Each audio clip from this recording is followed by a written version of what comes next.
This video was sponsored by Beard Club.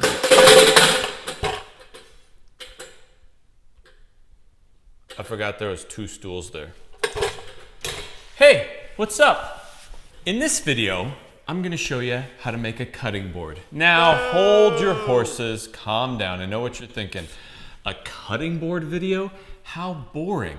I gotta tell you, for the longest time, I refused to make a cutting board, do a cutting board video. To be completely honest, I still haven't made a cutting board in my entire life. This video will be the first. The reason being is cutting boards. They're squares. They're boring. Who cares? You just glue some wood together and cut something on it. That was until I remembered back to my 5th grade art class. I thought you were gonna do like the dream sequence thing and show me in 5th grade. All right, I'll just tell you. In 5th grade, I learned about tessellations. Do you know what a tessellation is? Most people don't. Tessellation is a pattern that perfectly interlocks and fits together. Now, if you don't know what a tessellation is, you've probably seen them before somewhere out in the real world. A famous artist by the name of MC Escher made tessellations that were absolutely astounding. Let me show you some right here. See how it's a pattern, it's a shape, but it's perfectly cut out so it interlocks with itself. And it got me thinking, could I do a tessellating pattern as a cutting board? I don't know. I know how to make tessellations with paper. I'm gonna show you how to do that in just a second, but will it translate into wood? That's what this video is all about, experimentation and seeing if we can make something. I don't know if this is gonna work. This could be a terrible mistake, but follow along and let's find out together. Oh, and check the video description for links to products, Patreon, website, merchandise, all that stuff. New hats. Go get yourself one. Now, let's try and make a tessellating cutting board.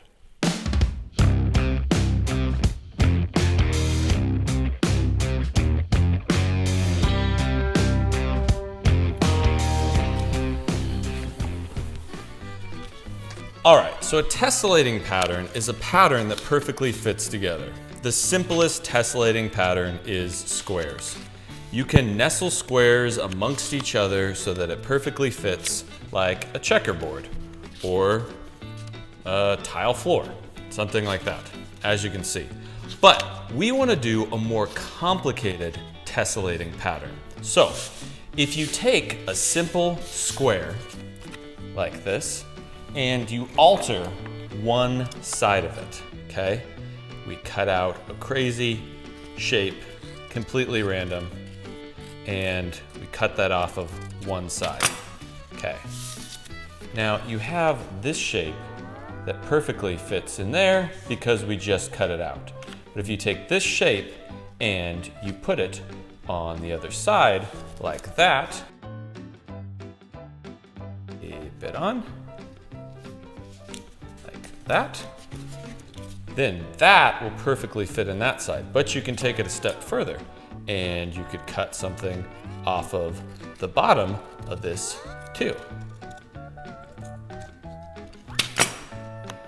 See, that perfectly fits in there, but then you can stick this up on the top up here.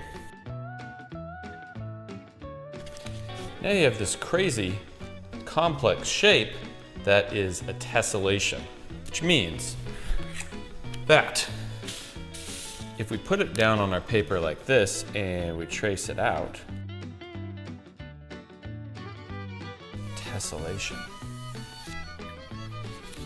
Now, I've done these a lot before with paper. I used to do them all the time in art class, and you'd make a cool design and you'd draw out the pattern, and then you'd try and find some cool animal within the shape, and you'd give it eyes and wings and all that, and you can make this really cool repeating pattern.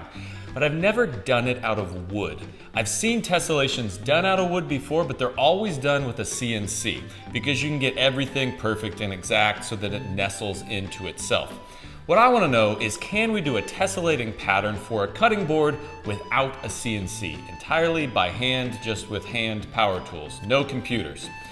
Now, I've done it with paper, And paper is easy because when you cut the paper out, you're not removing any material. So when you take one side off and you stick it on the other side, you know it's perfectly gonna fit because no paper was actually removed. The problem is, doing this with wood, we have to remove some material because the saw blade is gonna remove material. Whether that's a 1/16 of an inch for the bandsaw or an 1/8 of an inch for the table saw, some material is gonna be removed. So I would have to think that the piece isn't perfectly gonna nest into itself if we cut it out with a bandsaw.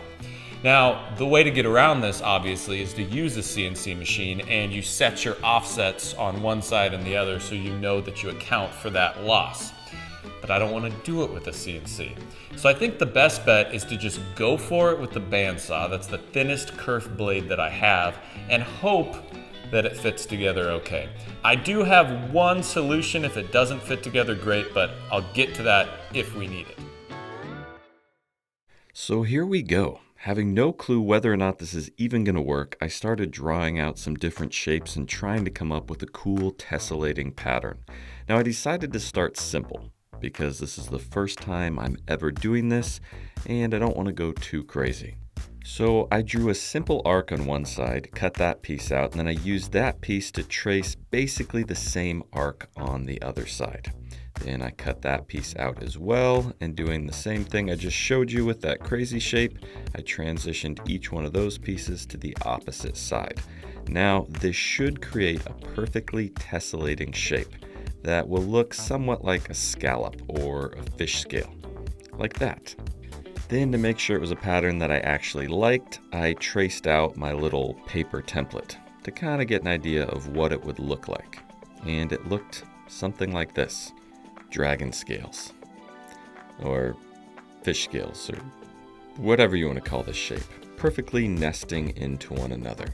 I like this shape because it had soft curves, which meant it should be a little easier to cut out on the bandsaw for my first attempt.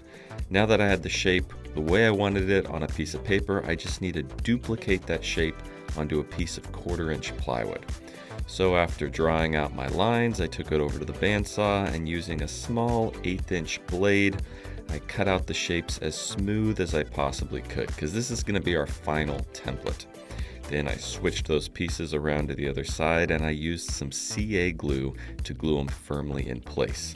Now because this is going to be my router template, I needed it to be as perfect as possible, so I glued it up on my flat planer outfeed so that I could kind of move it around while the glue dried. This allowed me to press it firm against the outfeed so that I knew everything was flush, and wiggling it around made sure I didn't accidentally glue it to my outfeed while the glue dried.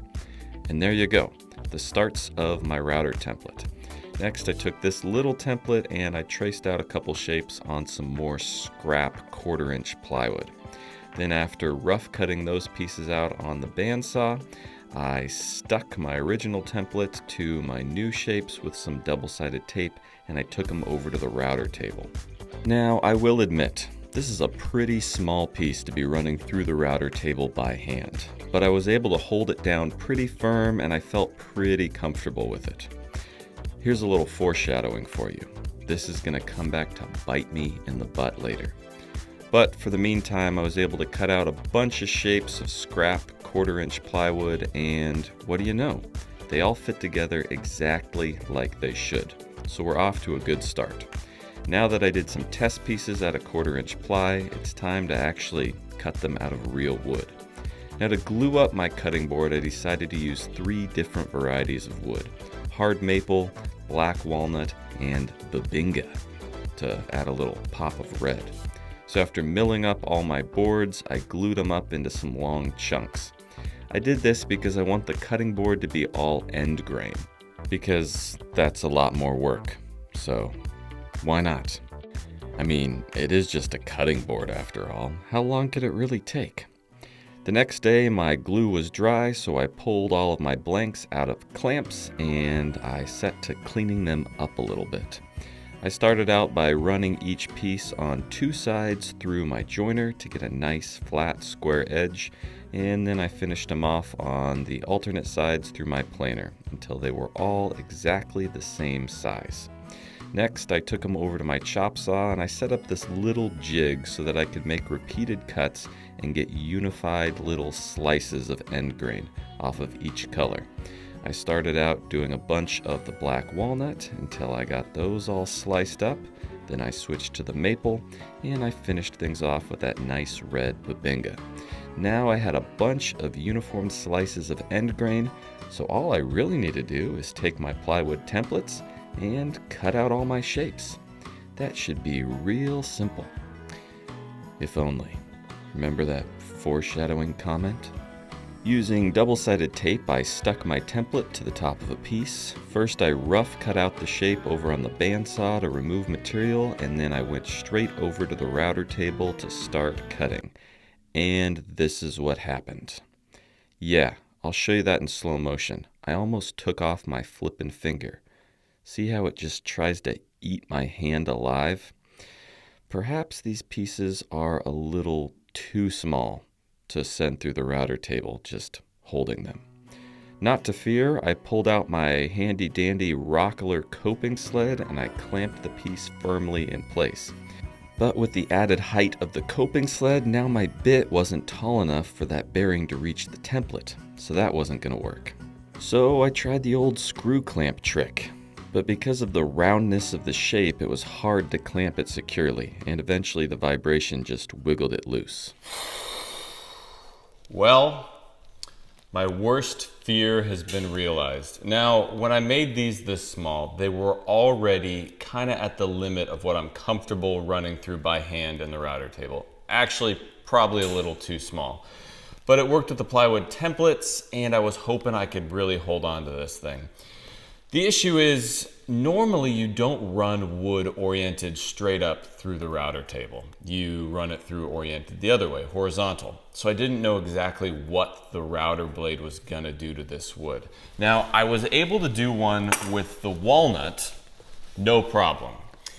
But walnut's a little bit softer. When it came to this hard maple, it was just too hard, and as you saw in the video, it just ripped it out of my hands, and honestly, that was stupid. I shouldn't have been trying to run this tiny thing through the router table like that. It almost sucked my hand right into the blade. So, can't do that anymore. I got out my coping sled thinking maybe I could clamp this into the coping sled and it would work that way, but these are too thick at this point, and my blade's not long enough with the added thickness of the coping sled. So I tried the old wooden screw clamp trick where I just clamp it in the end of the wooden screw clamp, and as you saw, it just wiggled loose. That didn't work either. So I'm stuck. How the heck am I supposed to template route out these thick pieces when I can't hold them by hand? I can't get them in any good clamping system. What do I do? I don't know. I have one last Hail Mary attempt, and that is to somehow affix these securely to a flat surface and then use my handheld router with this pattern bit where the bearing's up towards the shaft. That way I can come down from the top, meet that template that's sitting on the top. Now this won't go all the way through my piece. It'll only get me about halfway there, but it will get me enough that then I should be able to take this and stick it in the coping sled and finish it off.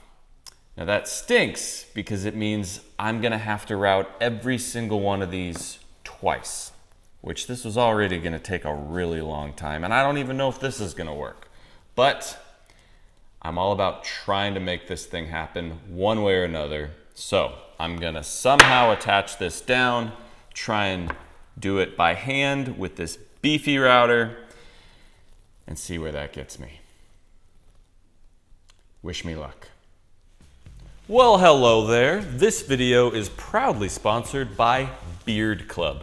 Now, I know lots of you guys have commented on how amazing and wonderful and luscious and thick my beard looks. And although I'd like to take all the credit for that myself, you know, good genetics, I actually do a little bit more to it to keep it looking this nice and fresh and clean.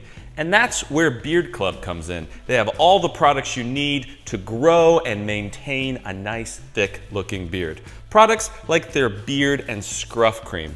You ever shave your beard a little close and then it gets itchy? Well, lots of times that's because your skin needs a little something too. So their beard and scruff cream is great because not only is it good for your beard, it's good for the skin underneath. Keeps it, itch free. One of my favorite products is their beard balm. I just take a little bit of this, I rub it in my hands like so, and then I just kind of work it in here. And it keeps all my hairs straight, pointed in the same direction, looking nice and clean. They have beard trimmers. Whoa. Literally anything you need to keep your beard looking nice, Beard Club has it. And you might be asking yourself, well, how do I know what I need to keep my beard looking nice? Well, I'm glad you asked, because if you go to beardclub.com, they have a beard quiz. They'll ask you a few questions, and they will tell you what they recommend that you use to grow and maintain a healthy beard. And here's the really cool part. If you go to beardclub.com slash Bourbon Moth, you get 20% off your first order. So get on there, beardclub.com slash Bourbon Moth, 20% off your first order on oils, growth serums, balms, everything you need. Go, check it out. Link, video description now. No, I'm not gonna cut my beard off. It's crazy. All right, here we go. If this doesn't work, I'm out of ideas. Now, I can't just take that giant router and route this little piece. I need some sort of support. So using double-sided tape, I taped a bunch of blocks kind of in a perimeter around the outside of where I'll set my piece. Then to get them to the same height, I took all those test pieces I cut out of 1/4-inch plywood and I taped those to the top of the block. Then using double-sided tape, I taped the piece that I actually want to cut in the very center. Then I could use the router and rest it on all those blocks on the outside so it's nice and supported. And look at that! Jimmy Dean sausages and scrambled eggs, it actually worked. Now as you can see, it didn't cut all the way through, but that's fine because now I have a new template, the actual block itself, so I can take the entire piece over, stick it in that Rockler coping sled, and safely run the rest of it through the router table. And it cut smooth as butter, one piece down. I might actually be able to make this happen. The problem is it takes about 5 minutes to do a single piece, because I have to rough cut it on the bandsaw, stick it down to my little jig, cut it out with the hand router, then stick it back in the coping sled and go over and finish it off on the router table. 5 minutes might not seem like a long time, but when I have to do 50 or 60 pieces, 5 minutes each, that starts to add up. But if it was quick, everybody would be doing it, I guess. So I just got in a little groove and started routing out piece after piece after piece. I had no clue how big of a cutting board I was trying to make. My plan was just to route all of my pieces and see where that got me. After I got all my shapes cut out, I marked the top of each one because they did need to be oriented in a certain direction so that they all fit together appropriately. So I just did a little pencil scribble to make sure they all stayed oriented in the right direction. And I started piecing them together. And they fit together fairly well. But remember, I removed that material with the bandsaw blade. So even though they fit together fairly well, they didn't fit together perfectly. And this is where I freaked myself out and decided that if I just glued them up like this, it wasn't gonna look good. So enter plan B. My idea was to add a rabbet to the outside edge of every single piece, so that when I pushed them together, it would create a little channel in between each piece that I could pour epoxy in. Yeah, I know, epoxy. Barf. But the nice thing about this is the epoxy would cover up any inconsistencies or flaws in my seams, so it would give a perfect look to the entire cutting board. Now I didn't know if this was necessary, so I decided to only do this on one side, because this is an experimental project after all. On one side we'll do the epoxy, on the other side we'll just glue it up and see if I needed to do this step at all. So I set to work with an 1/8 inch rabbeting bit. Now because these pieces are small and I wanted a consistent cut, I used double-sided tape to stick each piece to my workbench. That way it was nice and secure and I could just zip around it with the little trim router. As you can see, it carves out that little rabbet that will eventually become the channel to hold the epoxy. You can see it better here as I start to put all the pieces together. With all my rabbets cut on one side, I could start to lay out all the pieces how I wanted the cutting board to come together. And I came up with this shape. Now I need to make it more square to make it easier to clamp up. So I'm going to take all these pieces on one side, cut them in half, and move them to the other side. So I just took all the pieces from one side, went over to the bandsaw, and just eyeballed it. Now I know this isn't going to give me a perfect cut, but it should get me close enough to clamp this thing up, and then I'll square everything off after the glue dries. So I stuck all my half pieces on either side, and then I had to do the same thing to the bottom row. But because this is a YouTube video, I'll just make it magically happen right now. Boom, cut in half. So I transferred all those half pieces from the bottom up to the top, and now we have a much more rectangular looking board. Now we just got to figure out how in the world we're going to clamp this thing together. That should be just so much fun. In an effort to make the clamping process as easy and stress-free as possible, I made this little clamping jig. I fixed two sides at a perfect 90-degree angle that will stay put. I covered them in tuck tape so the glue wouldn't stick to it, and then I'll just clamp on the remaining two pieces and hopefully be able to squeeze everything together nice and tight. So I started spreading glue on each and every piece. I decided to use Titebond 3 because after doing a little research, that's better for cutting boards because of its waterproof nature. And I really lubed these things up with glue because I knew there was a few little gaps here and there. And then very slowly I added pressure on the top and the sides until everything was squeezed pretty tight. Because my sides weren't perfectly square, there were a few gaps here or there, so I just used some shims and shoved them in those gaps to make sure there was even pressure around the entire outside of the piece. Then I broke off the shims and I let the cutting board sit for a couple of hours. Once the glue was all set up, I removed my clamps and I pried the cutting board free from the clamping jig. And it seemed to be all held together nice and secure. Then I took the entire thing over to my drum sander and I sent it through on both sides to make sure everything was nice and even and there wasn't any bow or warp to the board itself. Next, I needed to square the entire board up, so I used the track saw to cut a perfectly straight line on one side, and then using my track saw squaring guide thing from Woodpeckers, I cut a square edge on the other side. Then with two square edges, I could run the remaining two sides through on the table saw to get a perfect rectangle. I tried to do all these cuts even so that I had the same amount cut off on both sides so that the pattern maintained as best it could. Then I wanted to give the board a little more shape, so I rounded over each corner using this little rounding router jig thingy-mabob.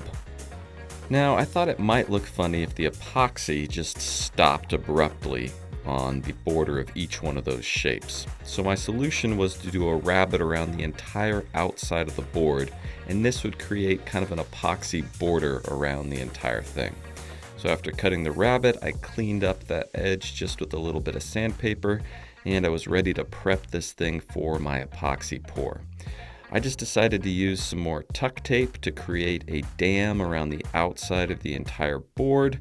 That way I can pour my epoxy on the top and hopefully it won't leak all over my table. At least this was good in theory. This weak, flimsy tape border is gonna come back to hurt me. Then I reached for some Total Boat high performance epoxy with the Fast Cure hardener. I mixed up the two parts and I added some black pigment. I didn't know what color to do. In hindsight, maybe I should have done a contrasting color like white or pink, but that just seemed a little too crazy. You can't go wrong with black, right? After mixing my epoxy thoroughly, I started pouring it in every little crack and crevice. I gotta admit, I don't love pouring epoxy, but it was pretty satisfying to fill up all these little rabbited out channels. After making sure every channel was nice and full of black epoxy, I pulled out my butane torch and I hit the entire surface just to pull out any air bubbles that might be lurking beneath the surface. And now it was just time to wait for this epoxy to cure up. Hopefully this works. The next morning I came out and removed all of my tuck tape and freed the cutting board from its tapey grasp. That sounded really dramatic. Then I sent the entire thing back through the drum sander, and I have to admit, it looks pretty darn sharp with that epoxy border around each and every shape. But you know the funny thing is, the bottom side looked absolutely perfect too. So I never even needed that epoxy to begin with. It would have been fine. I should have just trusted my instincts. I cleaned up all the edges with the sander, but we had a little issue. My epoxy border, the tape infringed on the outline just a little bit and did not look good. But when in doubt, route it out. That's what I always say. So I still had that rabbiting bit chucked up in my router, and I just re-rabbited the entire outside to remove that epoxy border and add a nice little step-down detail on the top of the cutting board. If you didn't watch the video, you never would have known that that epoxy was there to begin with. Then I just cleaned everything up with a little sandpaper to knock down those edges, and I flipped over the cutting board and added a slight round over to the bottom, just so it wasn't a sharp edge. And finally, it was time to do my all-time favorite thing, and that was finish sand. Luckily, this wasn't too bad because it was pretty good coming out of the drum sander. And with that, there was only one thing left to do, and that was to rub oil on this guy. By this guy, I mean rub oil on the cutting board, not this guy as in this guy, like me. I'm not asking you to rub oil on me. You guys understand that I'm talking about the cutting board here, right? I mean, I wouldn't be opposed to a little oil, but anyways, I'm getting off subject. For oil, I just used mineral oil because it's food safe. It looked great and made those colors pop out. I gotta tell you, I was really torn between whether or not I liked the epoxy side better or the natural side. What do you guys think? I mean, they both came together perfect. Hey, I actually did it.